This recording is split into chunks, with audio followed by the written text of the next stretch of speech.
एक अहम खबर आपको दें कि शबली फराज वफाकी वज़ीर इत्तलात तैनात कर दिए गए हैं और आसिम सलीम बाजवा मुआविन खुसूसी बराए इत्तलात तैनात कर दिए गए हैं। बड़ी खबर है, अहम खबर है, जिससे आपको आगाह करें कि शबली फराज वफाकी वज़ीर इत्तलात तैनात किए गए हैं और आसिम सलीम बाजवा को मुआविन खुसूसी बराए इत्तलात तैनात कर दिया गया है। अहम खबर है, ये तैनातियाँ जो हैं अहम ओहदों पर की गई हैं और शबली फराज जिन्हें अब वफाकी वज़ीर इत्तलात बना दिया गया है उनकी तैनाती की गई है, जबकि आसिम सलीम बाजवा को जो है वो तैनात किया गया है और शबली फराज वफाकी वज़ीर इत्तलात तैनात हुए हैं, जबकि शबली फराज वफाकी वज़ीर इत्तलात तैनात किए गए हैं।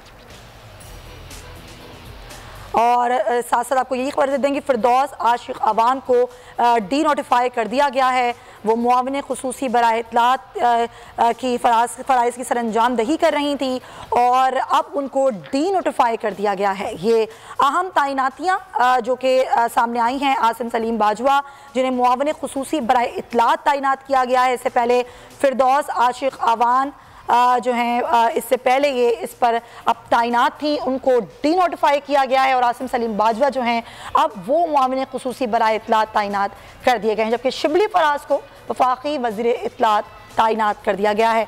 मुर्तज़ा हमारे साथ मौजूद है, उनसे बात करते हैं। मुर्तज़ा, ये अहम तैनातियाँ हैं जो कि काफ़ी दिनों से बाज़गश्त इसकी हो रही थी, लेकिन नाम ये नहीं थे, ख़ासतौर पर शबली फराज का नाम जो कि वफाकी वज़ीर इत्तलात तैनात किए गए हैं, अहम फैसले हैं, क्या बताएंगे अंदर की क्या खबर है?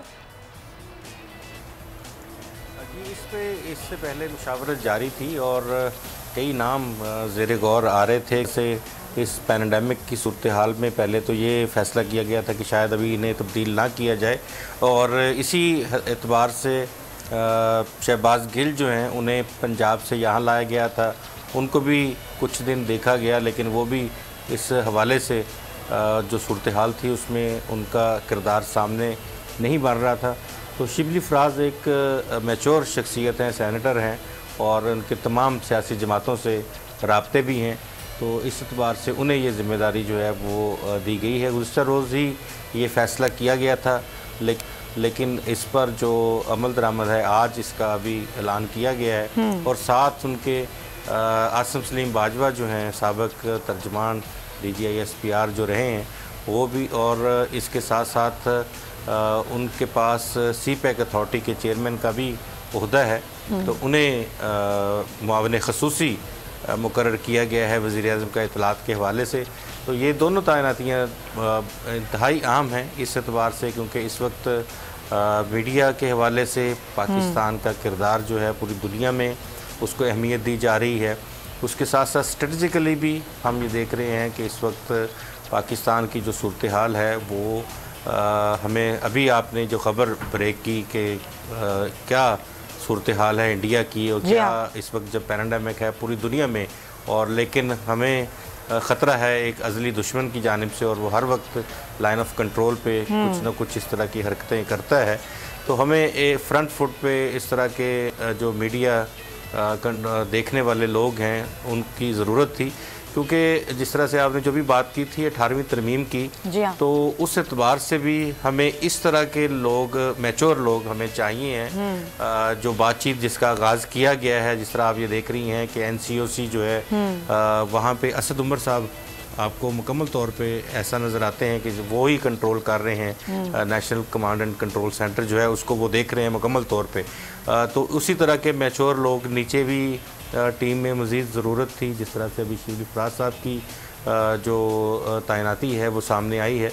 तो इसी तरह हम ये देखेंगे कि आने वाले दिनों में वो लोग सामने आ रहे हैं या आएंगे जो अपोजिशन के साथ राब्ते कर सकते हैं, जो उनके साथ बातचीत कर सकते हैं, जो पार्लिमानी पॉलिटिक्स का दौर शायद अब आने को है। ये जो ही कोरोना ख़ात्मे की तरफ हम बढ़ेंगे तो पार्लिमानी जो पॉलिटिक्स है, या हम ये कह सकते हैं कि पार्लियामेंट में कुछ ना कुछ कानून साजी का मौका जो है वो आने को है और इस पे कंसेंसस डेवलप किया जाएगा तमाम जो पार्लिमानी पार्टीज़ हैं उनके साथ। उन्होंने कहा ज़ाहिर कल से खबरें गर्दिश तो कर रही थी मुर्तज़ा, और ये बात हो भी गई थी कि जी बिल्कुल जिस तरह आप बता रहे हैं कि अब इस पर तमाम जमातों को जो है उनको एक पेज पर लाने की कोशिशें की जा रही हैं, तो क्या आसानी होगी, मज़ीद आसानी होगी कि एक पेज पर लाया जाए और फिर जो तरमीम की बात की जा रही है 18वीं तरमीम में कि इसको ख़त्म कर दिया जाए, तो ये आसानी होगी वफाक को ख़ास तौर पर इस सूरत हाल के पेश नज़र? अब इतनी जल्दी ये बात जो है वो नहीं की जा सकती कि इसको ख़त्म कर दिया जाए। ख़त्म तो बिल्कुल नहीं हो सकती। ये 18वीं तरमीम में एक बहुत बड़ी हकीकत बन चुकी है और आइन का हिस्सा है, तो इसको ख़त्म पार्लियामेंट्री सिस्टम में इसको ख़त्म नहीं किया जा सकेगा। इसमें हो सकता है कि चंद ज़रूरी अमेंडमेंट्स जो हैं वो इसमें तजवीज़ की जाएँ। अगर सूबे जिस तरह से मुश्तरका मफादात कौंसिल है उसका सेक्रेटेरिएट बनना है और उसके बाकायदा इजलास होने हैं। इस हुकूमत के होते हुए अभी तक एक इजलास शायद हुआ है मुश्तरका मफादात कौंसिल का, जो कि दुरुस्त नहीं है। हर 3 माह के बाद मुश्तरका मफादात कौंसिल का इजलास होना चाहिए। उसमें सूबे आएँ, अपने तहफ़्फ़ुज़ात का इजहार करें, वफाक अपनी बात करे और फिर ऐसे मैटर्स जो वहाँ पे हल ना हो सकें तो उसके हल के लिए कोई कमेटी बनाई जाए या तजावीज़ दी जाए कि 18वीं तरमीम में ये सुकम हैं, इन सुकम को, इन खामियों को दूर कर लिया जाए। लेकिन अभी तक क्योंकि मुश्तरका मफादात कौंसिल का इजलास ही नहीं हो रहा, तो फिर ये बड़ी सूरत हाल जो है वो वर्स्ट हो जाती है कि जब आप जो प्रॉब्लम है उसको आप सामने निकाल ही नहीं पा रहे कि प्रॉब्लम क्या है। अब कहा यह जाता है वफाक की जानिब से कि सूबे खुद मुख्तार हैं। सूबे बिल्कुल खुद मुख्तार हैं, लेकिन क्या वफाक का किरदार एक बाप की हैसियत से, एक बड़े की हैसियत से ख़त्म कर दिया गया? बिल्कुल सही, यही तो बात हम उठा रहे थे। ऐसा नहीं है, हम यही बात। क्या आप कोरोना के खौफ से हैं डिप्रेशन का शिकार? अब ना हो परेशान। बोल महफूज पाकिस्तान के तहत डॉक्टर ऑनलाइन का आगाज हो चुका है। माहिरीन सेहत से पूछें कोरोना से मुताल्लिक अपने सवालात। राब्ते के लिए फोन उठाएं और डायल करें 021-350-91425, 021-3509-1433। लाइव कॉल्स होंगी दोपहर 2 से 3 के दरमियान। आप अपने सवालात व्हाट्सएप पर भी भेज सकते हैं 0337-0310-377 और रह जाने वाले सवालात के जवाबात 24 घंटे ब्रेक में नशर किए जाएंगे। इस पैगाम को अपने सोशल मीडिया अकाउंट्स पर शेयर करें और अपने प्यारों को टैग करें और इस नंबर पर व्हाट्सएप करें ताकि हम ये पैगाम आपको और आपके प्यारों को भेजें। क्या पता किसकी मदद हो जाए। तो जुड़े रहिए बोल के साथ, क्योंकि बोल का पैगाम महफूज पाकिस्तान।